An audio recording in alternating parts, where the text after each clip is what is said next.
Welcome to Phil Wilson Chats with Celebrities. And here's your host, Phil Wilson.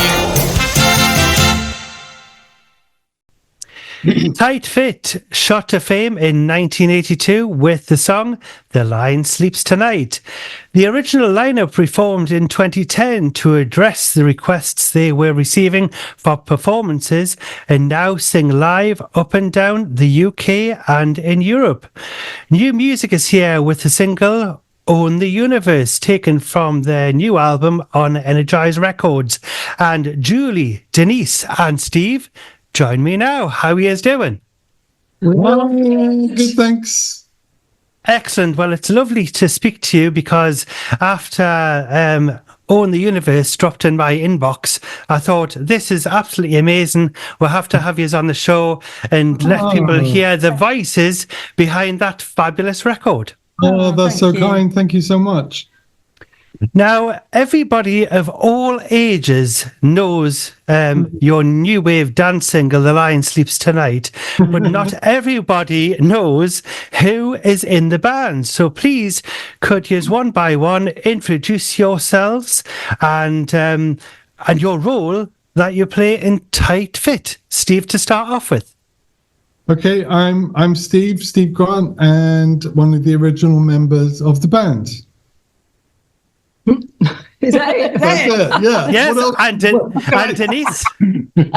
I'm Denise. I'm also one of the original members of the band who formed in 1982. We were the Lucky Three. And Julie. Hi, I'm Julie Harris, and I'm original member of Tight Fit, along with Denise and Steve. We're like brothers and sisters. We argue like that. Yeah. Excellent. Well, I'm sure we'll find that out as the interview goes along. Now, Denise, how and when did the band Tight Fit form? There was an audition by an agency that we were a member of way back when. And there were about 20 girls and about 10 guys. And we spent all day auditioning. And by the end of the day, they ended up with 4 girls and 2 boys. And they picked Julie, Steve and I. And it's quite interesting because the other boy that was left on that fateful audition day was my brother. Yeah. Wow, amazing. So where did he go on to? Did he go on to stardom?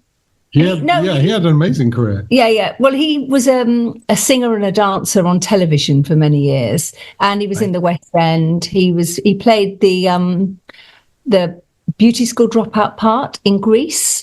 Right, excellent. Part. Yeah. But he did some recordings with you as well. Yeah. And you. So, Don't forget you. Yeah. Well, my brothers and I had a group together called He, She, Him. That's it. Such an original name. After Tight Fit broke up. And it was produced by, would you believe, Pete Waterman. Wow, and yes, you've got a connection with Pete. I think you still do. Well, it's a slight connection, yeah. He's the father of my children. I might have known him a bit in the past. Yes. But Pete produced our record, and it proves he hasn't always had great ears because he produced my brothers and I, and it went nowhere. Well, yes, he's certainly learned his lesson from there because he's had massive success. Gosh, hasn't he? Yeah. He learned by me being a part of a group that went nowhere, you see. He knew what not to do, and I helped him. Yes, use with the blueprint for the future projects that he had. Now, what was it like for the band meeting up for the first time? Because we were all with the same agent, but we'd all been doing separate things, so we didn't really, even though we were with the same agency, we didn't know each other at all. So Julie had been singing with the band and touring around, and Denise had been doing TV work, and I'd been in a musical, Best of the Whole House in Texas in the West End. And so we met each other for the first time at the audition. And if somebody had told us 40 years later, we'd be sitting here talking to you. Crazy. We wouldn't have believed it. No, way. No, it's crazy. And here we are, all these years later, still doing our thing. Yeah. And you all look as young as you did back in 1982 as well. Oh, you need to go to Specsavers. Now, did you all have other jobs before going into showbiz? No, I've only ever done this. No, I didn't, because I went straight from college into doing shows and musicals, and you went to stage I school went as well. to arts educational and I got a job in the Young Generation, if you remember those. Dance group yes. on the BBC. And you were on Top of the Pops. And then I joined Zoo on Top of the Pops. And Wow. so I was a sort of singer-dancer for a while before Tight Fit. Yeah. And I was a Benny Hill girl. Yeah, he was. Were you? My goodness, Denise. Yeah. I promise not to run round the table and let you chase me. And what was it like working with Benny? Was he a bit of a character? Because apparently he was quite reserved actually when he wasn't on camera, as it were. Yeah, he was very quiet when he wasn't on camera, completely different person. He just came to life when the cameras started rolling. Yeah. He was just a bit strange, to be honest. In all, He was a bit odd. But I mean, he was always very nice to me, but he was a bit odd. So it was lovely being a Hills Angel, as they called them. I was a Hills Angel. In fact, I was doing the Benny Hill show when I auditioned for Tight Fit and got the call to say I was in Tight Fit. And I had to ask Benny if I could leave the Benny Hill show to go and start doing the work. And he said yes, probably happy to get rid of me. That's excellent there. Well, it's better being in the studio, I suppose, rather than running around a park there with Benny Hill. Yeah, and at least I had almost had clothes on with Tight Fit. almost. Really. Yes, as long as it's at least it's a bit warmer in the studio singing. Yeah. Exactly. Excellent. Now, Denise, can you remember what your experience was like on Top of the Pops, and who was on the show with you with Tight Fit? I can't remember who was on the first show with us. I just remember people like looking at us like we had been doing it for years and we'd only just got put together. And Well, it's weird. really weird for me because I turned up on Top of the Pops with Tight Fit and the producer said, "Oh, Julie, you're not in this show." I went, "Oh, yes, I am. I'm in Tight Fit now."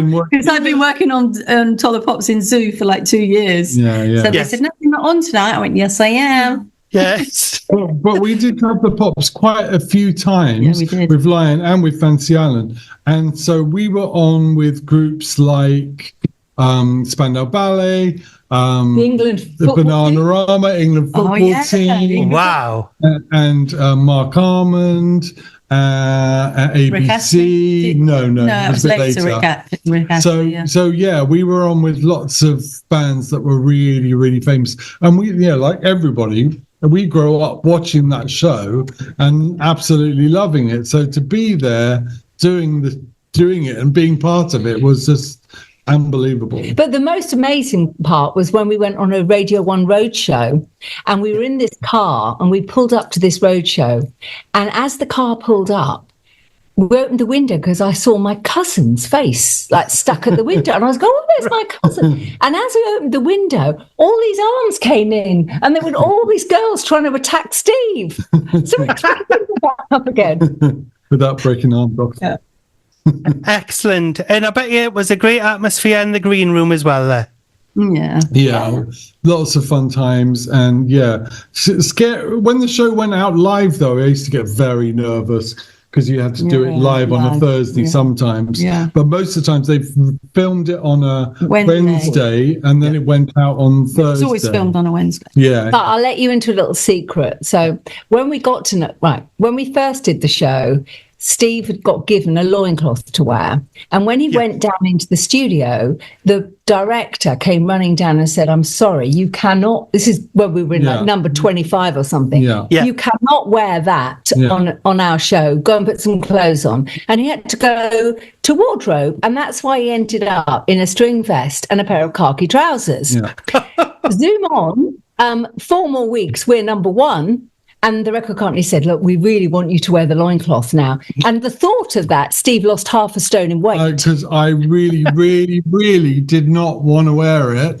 When you're young and you're insecure about the way you look and all of that. And I had, you'll back me up on this. Hang on. How times have changed. You can't wait to get speaking clothes off now. Got no problem at all. Life's too short. But then he was really, really nervous. Yeah, I was.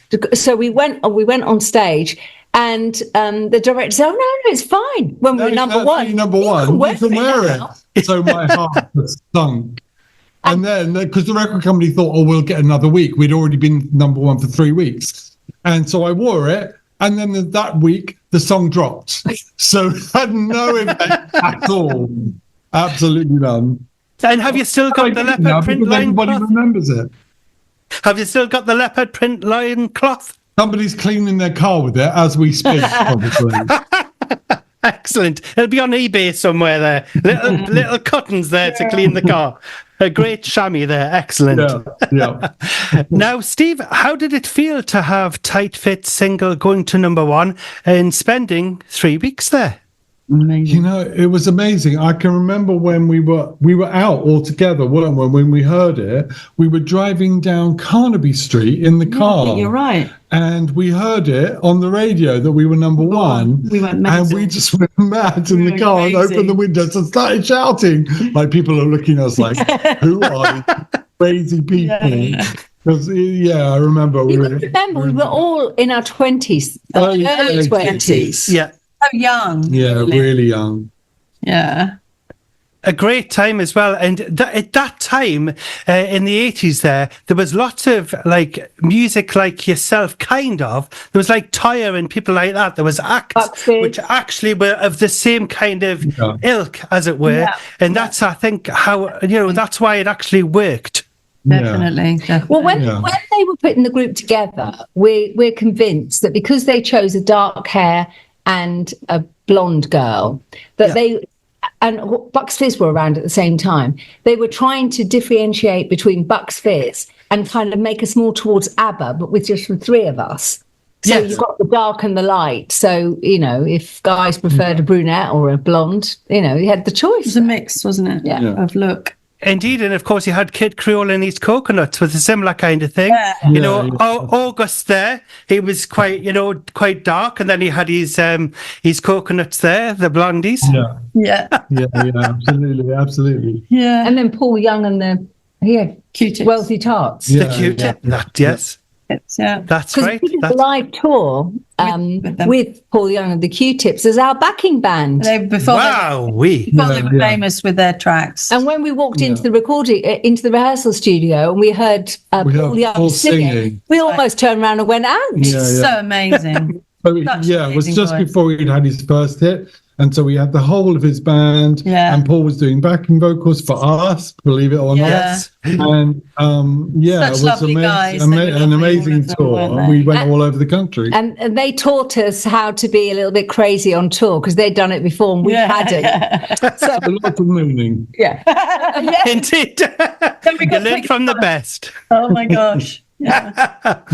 Now, Fantasy Island was your next big hit after The Lion Sleeps Tonight in 1982, hitting as high as number 5 in May 1982. Did you know you had a hit on your hands, and where were you when you found out, Steve? So that song was originally written for the Dutch Eurovision, and it got down to the 2 final songs, and they decided to choose the other song. And someone from our label was there and heard it and thought, that'd be great for Tight Fit. We'll just adapt it. And so that's how we ended up recording the song. And, you never know when a song goes out, but we heard it and thought, wow, this sounds a little bit like ABBA. It's very poppy. Yes. It's got a great hook on the chorus. So we had good faith in that song, I think, even before it went out, don't you think? Yes. But what was interesting from the record company's point of view is that it was so diverse from The Lion. It was a gamble for them. Yeah. Put that as our second song, wasn't it? Yeah. And then, of course, they took a bigger gamble with our third song, Secret Heart, because they made Steve put his clothes on. And that didn't work. He's very disappointed in the third. Because I really wanted to cover up. That's why. Bless you. Now, your follow-up single, which you've just actually mentioned there, Secret Heart, reached number 41 in July 1982. Do you think the charts were changing, Julie? The charts were changing a lot by then, to be honest. I mean, I absolutely love Secret Heart. I think it's a great track, and I was sad when it didn't get to the top 10, but you know, it was just the way it was. And the video we did in Venice, wasn't it? Yeah. Was amazing. Yeah, yeah. But Steve was wearing all his clothes. In the I previous preferred it. I preferred it. I preferred it. And that video still looks nice. Oh, it's great. It's great. And we got up really early, didn't we? So there was no. We recorded it quite early in the morning. Yeah. So it's a lovely video, and the song I think even today still sounds it sounds more like a kind of Trevor Horn type of production on that I song. love it.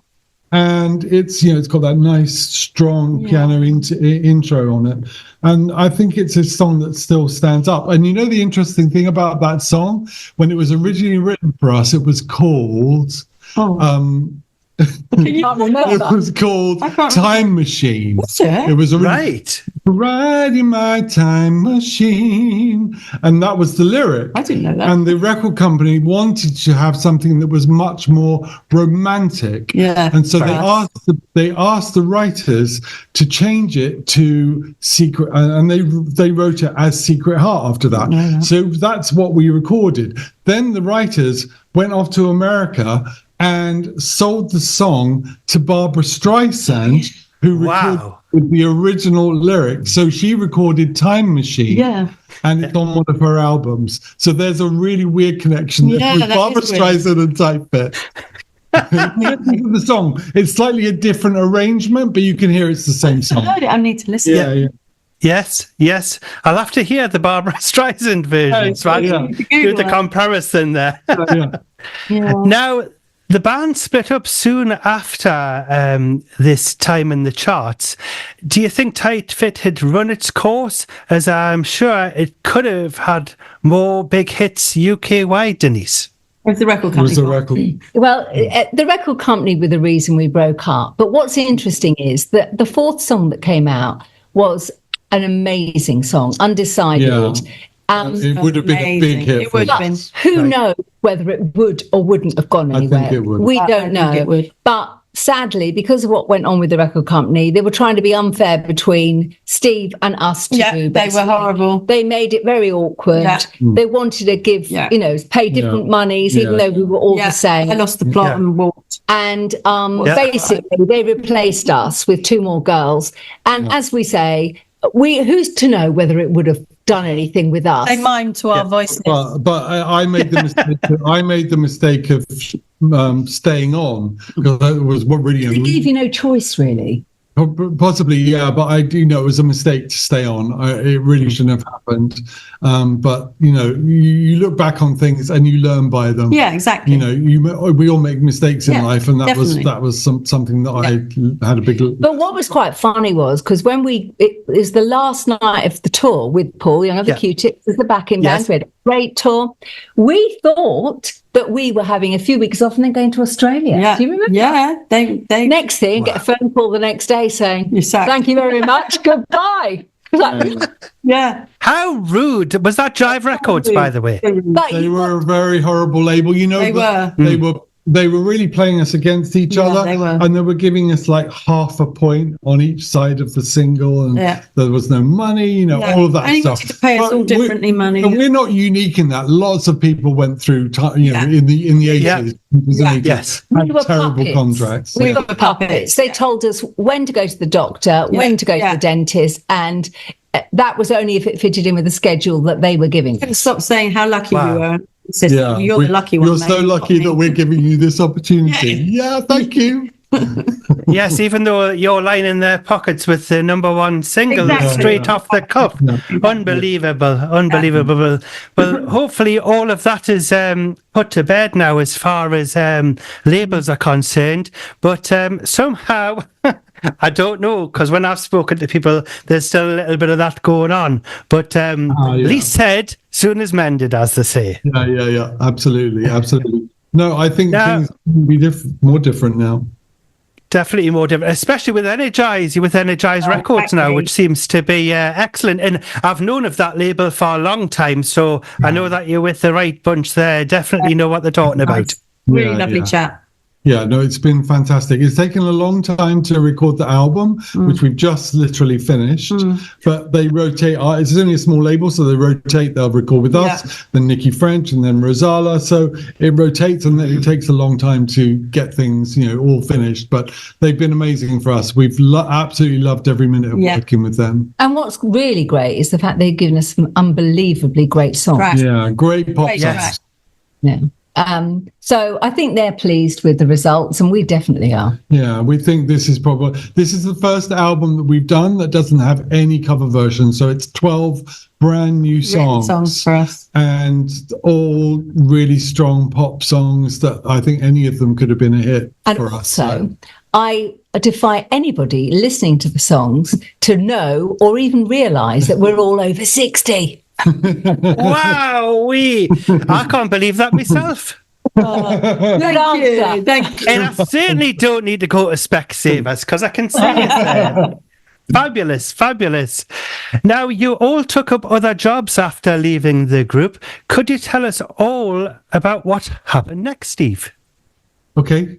I went back to doing what I'd been doing before, really. So I went back to doing musicals and toured in musicals around the country, and also did a show in the West End. The last show I did was a show called Miss Saigon at Drury Lane in the West End. Wow, excellent. And the original production of that show, which was probably one of the happiest times of my life. I absolutely loved it. But then when the show finished, I had started having problems with my sight and losing my sight. So I stopped working, and then I had a call from these guys to start doing the shows with them. So that worked out absolutely perfectly. Excellent. And Denise, what did you do next? Oh, well, it's how long you've got. Sorry. So after Tight Fit, I sang at a club in London, which in itself is an achievement, let me tell you, because I was the only singer in the show. So that was probably one of my greatest achievements. Right. And I met Pete and got married, had 2 children. And then I'd always wanted to become a presenter, but I'd never done it. So I thought, hang on a minute, I've blagged being a dancer, I've blagged being an actress, I've blagged being a singer. Surely I can do what I think I can do. So I actually thought I could be a presenter. So I ended up doing a television series in Ireland. And then I did 3 more television series, all as a presenter. And then I worked as a voiceover. And currently, just in case anyone that's listening is thinking of getting married or dying or having a baby, I'm a professional celebrant. So if you'd like to celebrate your wedding, please go to www.denisewatermanceremonies.com and I can do your wedding, your baby naming, or your funeral. Lovely. Oh, please don't plan on dying. No. And what about you? Sorry. Oh, no, sorry. That's why I said, how long have you got? I also work as a lifestyle model with my pretend husband, and we go all over the place looking like we're in love. We're absolutely not in love, but I don't have to do his washing or his cooking. But we're obviously not real, because at our age, we wouldn't even be talking to each other, let alone looking at each other. So that's about it. Go on, Julie. What are you doing? Yes, Julie. Just singing. Just singing? So you've always done the singing since you left the group there? I've been in Julie and the Gems, and now obviously with Tight Fit, but in between that I was in a 6-piece band, and we played weddings and Blue Indigo. Go Indigo. Go Indigo. Not Blue Indigo. That's the one. Go Indigo. So I just carried on singing. That's all I ever wanted to do. It's excellent that you've kept your hand in, all of yous, kind of. Yeah. That's excellent stuff. Now, in 2010, you reformed and have toured the UK and Europe, and now are releasing the brand new single, Own the Universe. What was it like going back into the studio after all this time? And this goes to, we'll go to Denise. Oh, no, go to Julie. Oh, go to Julie. Go on, Julie. What was it like to go back in the studio? Yeah. Well, in actual fact, I've enjoyed every single track that we've done. I love it, absolutely love it. I love going in there on my own with my headphones and singing what I was singing. Then we all go in and harmonise. It's absolutely amazing. We get together the day before. Yeah, we get together the day before. I live in Essex, you see, so they all come to, they come to me. We stay over, we rehearse, and then we go to a really nice studio just up the road from me in Whittam. So and Gary's always there as well, and Gary from the label. He's always there and he contributes. And we have a great laugh, and then we go out for dinner, and then we get drunk and things like that. Excellent. Yes, you've got to keep those vocal cords in order with medicinal purposes and all that. Now, you have a new album coming out on Energize Records. Please, could you tell us what it's called and what it's all about? We haven't got a name of it yet. You should ask that. We've been talking about that today. And we think what we might call it, but we can't say in case it changes. But it will be it will be decided within the next week. Yeah, I mean, we've got to talk to Gary about it. We've got a few options, and so we'll talk to Gary about it, but we can't tell you now. So it's due for release in November, and we have finished all our tracks. There's one track that's still in production, but that's almost finished. So there's 12 new tracks on it and different mixes of each song, and some of it's with Matt Pop, most of it's with Matt Pop and a few other producers as well. Great, So it's going to be a really, if you like pop, it's exciting. You like into sort of classic pop music, then we really hope people. You're going to come to our party? Oh, I'd love to. When's that? You'll have to drop us a message about that. We will. When we find the date out, we'll drop you a message. You'll have to come. That would be excellent. It'd be lovely to see us. Now, you are on tour, so can you tell us where we can find out information on where you will be visiting, Denise? What do you mean we're on tour? Well, we're not so much on tour, but available should anyone need us.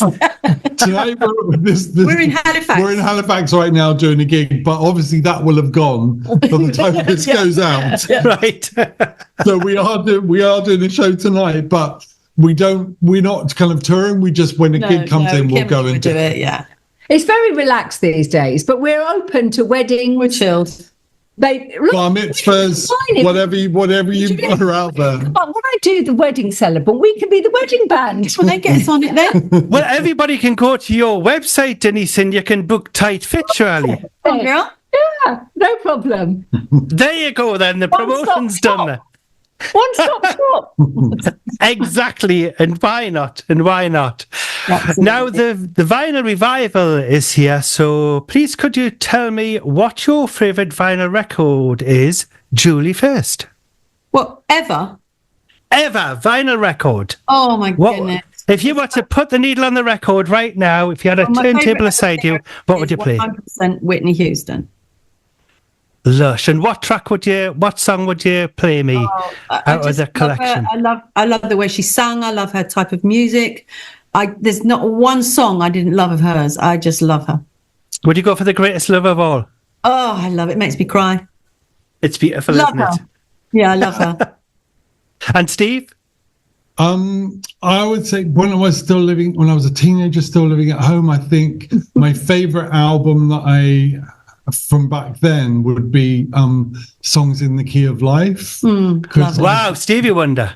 I love Stevie Wonder, and I bought that album and I played it and played it and played it over and over again. So that would be probably he's amazing. The one, And welcome to the world on this side, because unlike these two classy folk on my right, my record that I used to play over and over again when I was a teenager was Donny Osmond.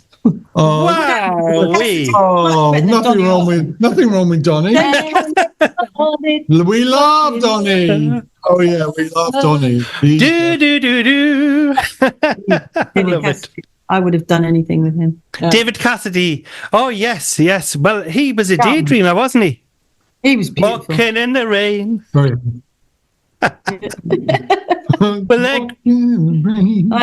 So you could sing that in tight fit.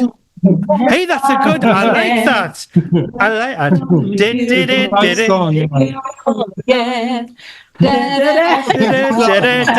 call my very own. I'm just a dreamer.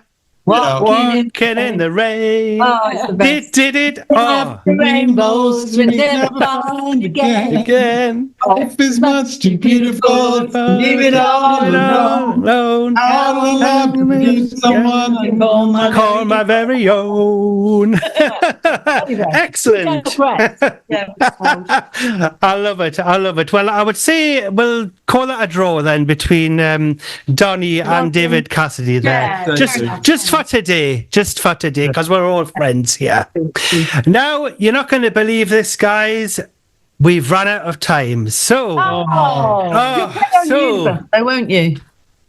well, of course. That's a good point. Because finally, I was just going to say thank you so much for joining me on the show. And would it be possible for you to introduce your latest single, Steve, and the rest of you together, if possible? This is Tight Fit on the Own the Universe. This is our new single called Own the Universe. It's going to be on our new album, which comes out in November. I hope it gets you dancing and tapping your toes because it's a great dance track. It's been a privilege having you on the show. And would you like to come on the show again, or have I frightened you away as usual? Anytime, honey. Anytime. Honey. We'd be very happy to come back if you'll have us. Thank you for having us. Definitely. Well, thank you so much, and all the best. We'll speak to you soon. And yes, I'll look out for that invite to your party. Okay. Thanks very much. Bye.